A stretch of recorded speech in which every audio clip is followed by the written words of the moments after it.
Qual foi o papel do Brasil na permanência no poder de uma das ditaduras mais sangrentas da América Latina, a chilena, e de que maneira Brasília, que também vivia sob o comando militar na época, se esforçou para melhorar a imagem de Santiago no exterior? Uma página sombria da diplomacia brasileira é revelada no livro O Brasil contra a Democracia, a Ditadura, o Golpe no Chile e a Guerra Fria na América Latina, que o analista internacional Roberto Simon acaba de lançar pela editora Companhia das Letras. E ele é o nosso convidado de hoje. Seja muito bem-vindo, Simon. Obrigado, Lúcia. Bom estar aqui.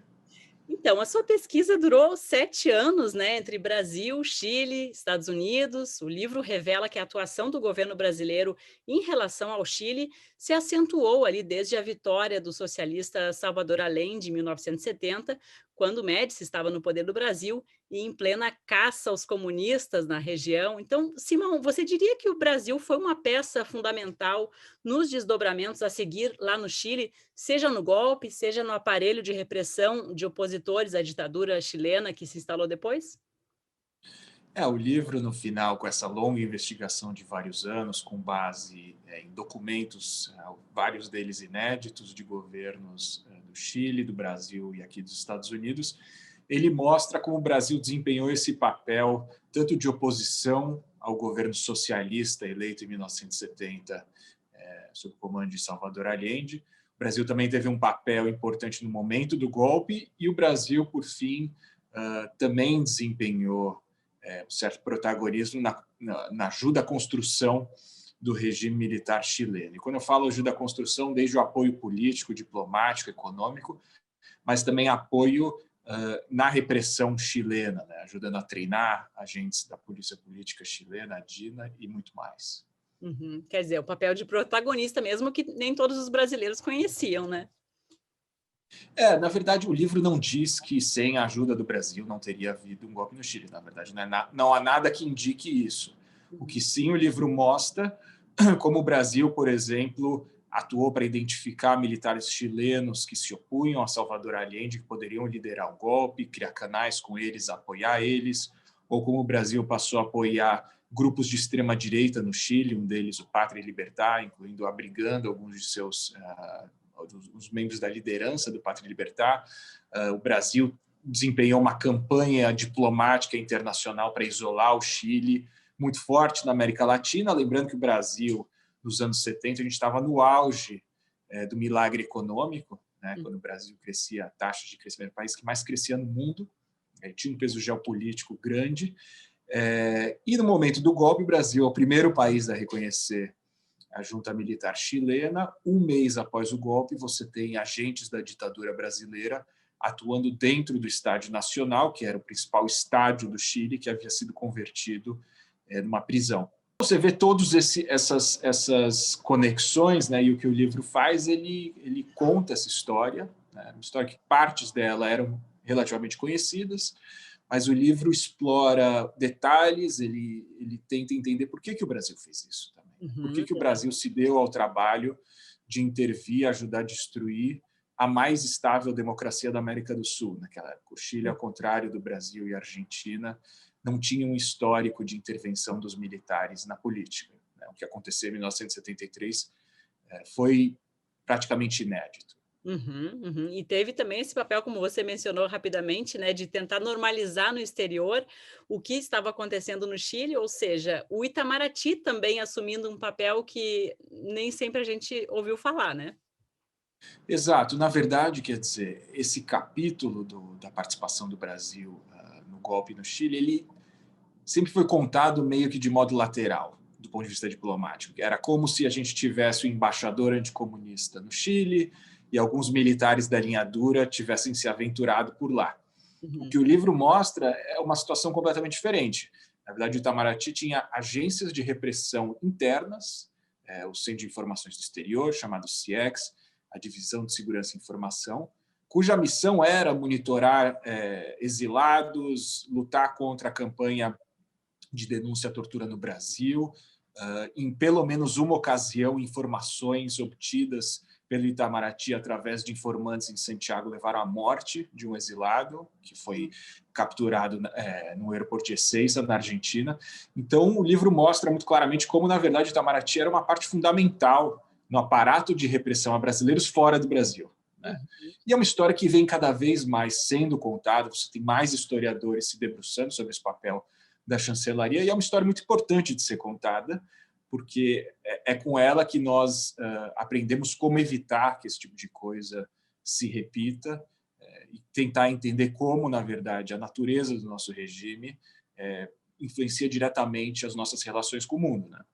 E talvez, sobretudo, neste momento, né, o seu livro é publicado no momento em que muitas pessoas, a começar pelo presidente Jair Bolsonaro, tentam aí reescrever a história das ditaduras latino-americanas. Queria perguntar, Simão, se você se defrontou a esse problema durante a sua pesquisa, ou mesmo agora no lançamento, essa coisa do negacionismo das ditaduras, ou pelo menos da gravidade das nossas ditaduras latino-americanas. Lúcia, a loucura toda é que eu comecei a escrever esse livro em 2013. Faz tempo já, era um outro Brasil, quer dizer, primeiro mandato de Dilma Rousseff no Chile, a presidente Bachelet tentava voltar ao poder depois do primeiro mandato. O Chile não permite mandatos presidenciais consecutivos, não existe reeleição. A economia brasileira ainda não havia entrado nesse cadafalso do qual a gente ainda não saiu. E Jair Bolsonaro era uma figura, no mínimo, secundária na política brasileira. Ninguém na política brasileira, naquele momento, acreditava que o Pinochet era um grande herói, ninguém se batia no peito para falar que era um Chicago Boy, como faz Paulo Guedes, ninguém questionava, então, quando eu falo ninguém do Estado questionava a ditadura, o golpe de 64. E, no final, quer dizer, o livro tem essas duas histórias, tem a história contada dentro do livro e a história do que aconteceu ao redor do livro, desde 2013, com, enfim, as grandes transformações que a gente viu no Brasil. O que acho que o livro não fala explicitamente do tempo que a gente está agora, ele conta essa história de um passado que aconteceu há 4 décadas ou mais. Mas, quer dizer, o livro mostra como hoje no Brasil a gente lida com essa mitologia, né, que você se referia em relação a ditaduras e como elas são completamente bizarras, né? Por exemplo, hoje a gente sabe que o Pinochet foi uma das figuras mais corruptas da história do Chile. Quer dizer, e isso quem descobriu não foi a esquerda, não foi Cuba, foi o Senado americano, depois do 11 de setembro, passaram aqui leis importantes de controles de transações financeiras e começaram a achar contas offshore, empresas do Pinochet com milhões de dólares fora do Chile. Pinochet, ele autorizou ou mandou uma pessoa cometer um atentado terrorista em Washington, dentro dos Estados Unidos. Então você pensa, um lavajatista, uma pessoa que é entusiasta dos Estados Unidos, como é que você justifica uma figura desse tipo? Sem contar, né, que a gente sabe no Chile as atrocidades que foram cometidas em celas de prisão e tortura, como uma pessoa com que se diz, né, com valores cristãos, esse tipo de coisa pode enfim, apoiar um regime tão tenebroso. Então, acho que o livro ele acaba contando com detalhes histórias desse período e ele ajuda um pouco a desmistificar e a evitar que a história seja usada como esse instrumento de poder, esse instrumento político hoje em dia. Queria um pouco, talvez, as suas impressões, né, sobre essa extrema polarização política que a gente encontra atualmente no Brasil, mas não só, né, mas que no Chile, me parece, né, você certamente tem mais capacidade de analisar melhor, não está nesse ponto, pelo contrário, tem uma certa resistência. E também de certa forma, da maneira como foi ressuscitado, né, esse fantasma da Guerra Fria, da luta contra o comunismo, né, isso mesmo que a gente falou de revisitar a história dessas ditaduras latino-americanas. Você encontrou algum paralelo nas suas pesquisas no Chile em relação a isso? E qual a sua avaliação sobre como o país enfrentou e aprendeu com esse seu próprio passado? O Chile vive uma situação muito diferente, uma democracia muito mais desenvolvida que a nossa, eu diria, com partidos muito mais fortes, historicamente foi, né, desde a redemocratização dos anos 90, partidos orgânicos, você tem uma esquerda clara, uma centro-direita, e elas se aproximaram com o fim da ditadura. Parte da centro-esquerda, o establishment da centro-esquerda pegou um pouco a agenda econômica da centro-direita, e a centro-direita pegou um pouco a agenda de direitos humanos da centro-esquerda. Tanto assim, quando o presidente Bolsonaro atacou o pai da Michelle Bachelet, que foi ministro de Salvador Allende, torturado até a morte na prisão, o próprio presidente Sebastián Pinheira, que é um presidente de centro-direita, saiu, fez um pronunciamento público em defesa da presidente Bachelet. É absolutamente inimaginável que o presidente de centro-direita tolere esse tipo de agressão à memória das pessoas que foram torturadas e assassinadas no Chile. Tomou No suas entanto, você tem... Bolsonaro na época, né? Me lembro. Exato. No entanto, você tem, hoje em dia, uma ultradireita chilena também aparecendo, mas eu diria que ela é muito mais fraca do que no Brasil. E o Chile, quer dizer, a escala da violência no Chile também foi muito diferente do que da violência no Brasil. Eu digo que um regime que usa a tortura como instrumento político contra uma pessoa já é demais, né? Não existe isso, é intolerável. Mas, do ponto de vista de número de pessoas torturadas, assassinadas, a sofisticação desse aparato de repressão, o Chile adquiriu níveis que a gente não adquiriu no Brasil, né? E isso não relativiza a dor e a tragédia que foi a ditadura brasileira, mas é o fato que os chilenos chegaram a níveis que a gente não chegou. E aí você vai hoje a Santiago, tem um grande museu no centro de Santiago sobre as violações. Os chilenos sempre lidaram de modo mais direto, colocaram gente que torturou na cadeia, fizeram comissões da verdade pouco depois da queda do Pinochet. No Brasil, até pela natureza da nossa transição a um regime civil, foi uma transição, né, lenta, gradual e segura ao longo de uma década praticamente, a gente nunca lidou inteiramente com essas questões e fizemos tudo muito à brasileira, tentando, né, fazer com que as tensões do passado não reemergissem e fizemos um grande acordo no final. Com certeza, é verdade, boa expressão. Roberto Simão, você consultou milhares de documentos oficiais para escrever o seu livro, lembrando que antes de ser, né, analista internacional, pesquisador e escritor, você era jornalista na grande imprensa brasileira durante bastante tempo. Queria saber se você teve livre acesso a esse material, a esses documentos todos, ou se foi mesmo difícil ainda hoje, quase meia década depois do golpe. Na verdade, eu consultei documentos no Chile, no Brasil, nos Estados Unidos. É interessante como, indo à tua pergunta, o acesso aos documentos muda muito. Aqui nos Estados Unidos, onde eu vivo, por exemplo, é algo previsto em lei. Um documento que, depois de X anos, dependendo do grau de sigilo dele, você tem acesso público a esse documento. E aí, por exemplo, eu consultei vários documentos da CIA, do Departamento de Estado, que às vezes tem questões que essas agências consideram sensíveis, e elas vão lá e colocam uma tarja preta, mas mesmo assim você tem canais para pedir que essas tarjas sejam retiradas, etc. Existe digamos, um caminho institucional para isso.